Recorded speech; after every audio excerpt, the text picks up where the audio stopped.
Hello and welcome back to my channel. My name is Serena. In today's video, we're going to be doing a pattern review on Simplicity 9849. This is going to be a vintage reproduction pattern from the 1950s.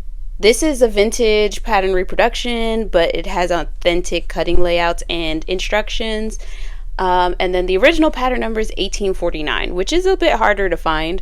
So I can see why this in particular was reproduced. And if you could tell by the neckline, you could probably guess why I decided to buy it, even though I purposely avoid these patterns at all costs. Let's start with the instructions. The instructions are pretty authentic. It says it's authentic. It is the original pattern instructions. I'm not quite sure why they made this a thing. I don't know if it was because that would give them an opportunity to put the stamp on the pattern itself, because before they wouldn't even say that the pattern was a reproduction. A lot of people would assume that they were originals, just like reprinted and like sized up.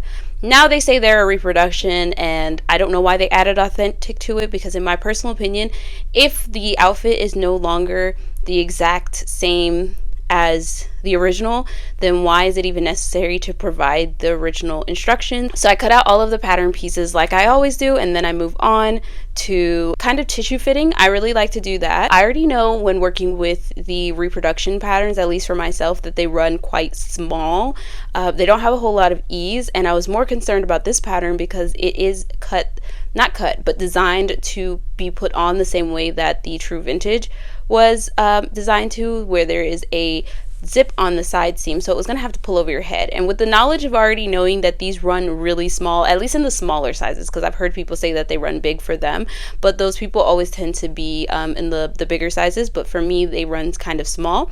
So I took the measurements, I compared it to the finished garment measurements, and then I decided that I was going to add some ease in the waist before moving forward. So that's exactly what I did. And then I moved on to cutting the front of the skirt, and I used a tweed fabric that I already had on hand. And the first thing that I noticed that was quite strange about this pattern was the way that they had you or drafted the darts on the front of the pattern. So select the size, mine would be a size 6, and fold along the solid line. Then once you fold along the solid line, you are supposed to sew along the dotted line, and that should give you a dart.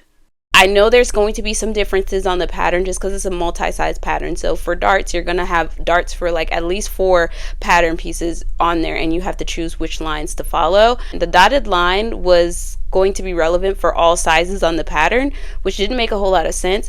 On the pattern envelope, it looks like a dart. And then I compared it to other patterns that I have from the same time period with the same style lines for the view that I was using, which was the view 2 with the slender fit dress. I compared it. All of them had actual darts and nothing that looked reminiscent to a tuck, which is what it looked like on this pattern. So I did the tuck anyway, or what appeared to be a tuck to me, but was written as a dart for them. So that didn't make any sense to me.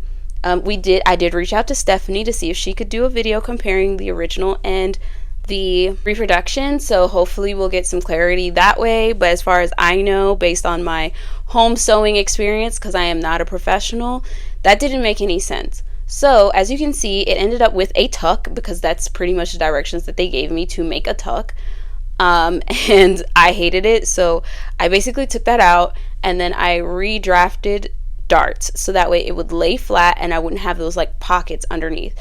Those tucks would work fine if it was like a fit and flare type skirt, but for a slim skirt, those tucks would have been like little pockets and it wouldn't have looked nice. So I had to take those out. And then from there on, everything seemed to go as planned. The dress, even with the added ease that I put into it, is extremely tight for an over the head dress. It's so tight.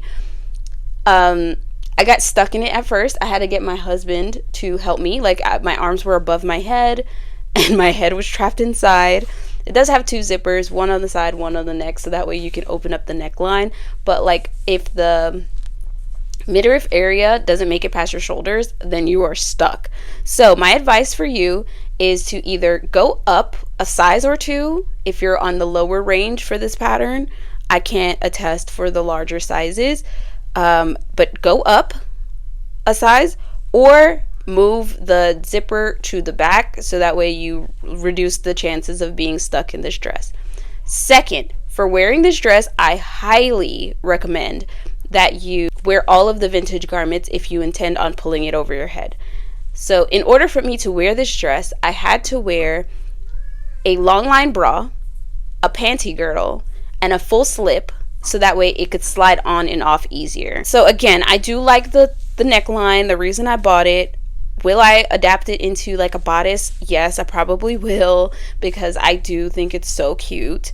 My final thoughts on this pattern: if you purchase this pattern, be prepared to make way more alterations than you probably would if you bought a true vintage pattern and you're able to wear the true vintage pattern out of the envelope. Some people don't even have the opportunity to do that. So if that's you and you have to do a whole bunch of alterations anyway, then I would recommend that maybe you get this one because it's going to be a lot cheaper. This is one of the more rare patterns. So if you do find it, you're going to spend more than like $10 for it. You're probably going to be closer to $20 or $30 for it. I highly recommend that you buy true vintage because you usually are supporting a smaller brand, creator, whatever. But like ultimately, if you're going to have to do a whole lot of work, choose the one where you're going to have to do the least amount of work. That's just my personal opinion on the thing.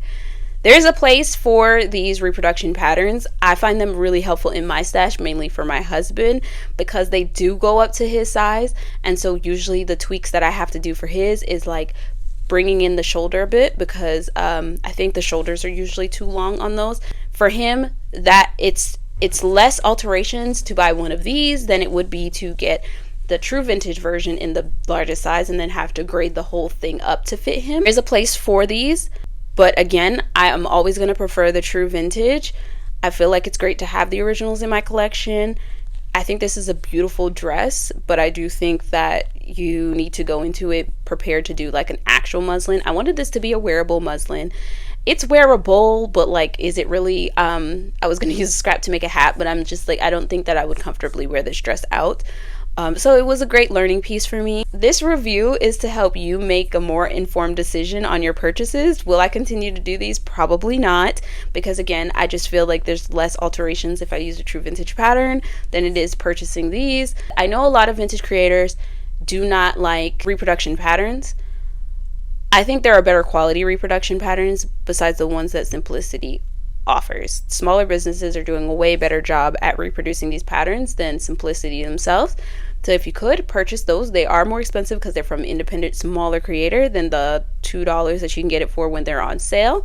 But I think that allows you to get the larger sizes with the convenience of not having to do a whole bunch of changes. So when choosing between reproductions, I would go with a smaller, more independent brand for the reproduction patterns. If your only option because of price is to get the $2 one, that's why I don't like to really demonize them, because they're helpful for someone. A lot of true vintage creators don't really like reproduction patterns, and they have a justified reason, but I don't think that they go over a lot of the good reasons why someone might consider it. You seem to be drafted for modern undergarments, so the bust seems to be a lot more fitted in these than they are in true vintage patterns.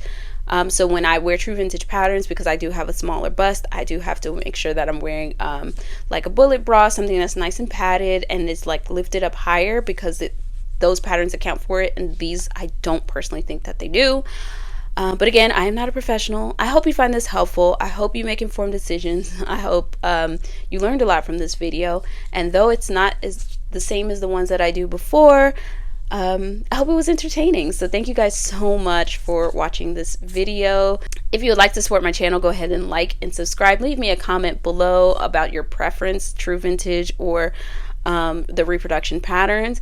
If you have a favorite independent reproduction company, drop them below to help others out.